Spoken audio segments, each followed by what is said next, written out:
অমলাকে আজ দেখতে আসবে। পাত্রের নাম অরুণ।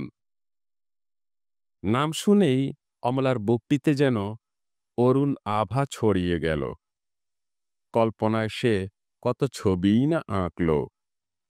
সুন্দর, সুশ্রী, যুবা, বলিষ্ঠ, মাথায় টেরি, গায়ে পাঞ্জাবি, সুন্দর সুপুরুষ। অরুণের ভাই বরুণ তাকে দেখতে এলো। সে তাকে আড়াল থেকে দেখে ভাবলে, আমার ঠাকুরপো, মেয়ে পছন্দ হয়েছে। এ কথা শুনে অমলার আর আনন্দের সীমা নেই। সে রাত্রে স্বপ্নই দেখলে। বিয়ে কিন্তু হলো না, দরে বনল না। আবার কিছুদিন পরে অমলাকে দেখতে এলো।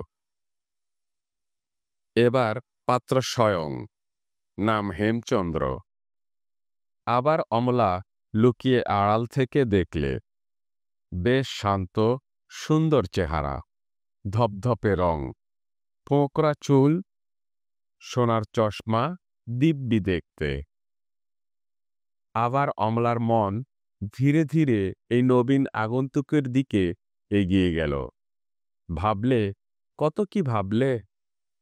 এবার দরে বনল, কিন্তু মেয়ে পছন্দ হলো না। অবশেষে মেয়েও পছন্দ হলো, দরেও বনল, বিয়েও হলো।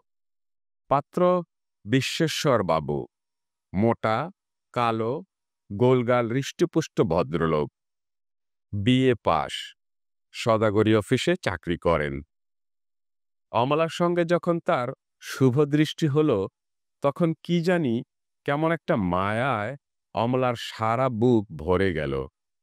এই শান্তশিষ্ট নিরীহ স্বামী পেয়ে অমলা মুগ্ধ হল।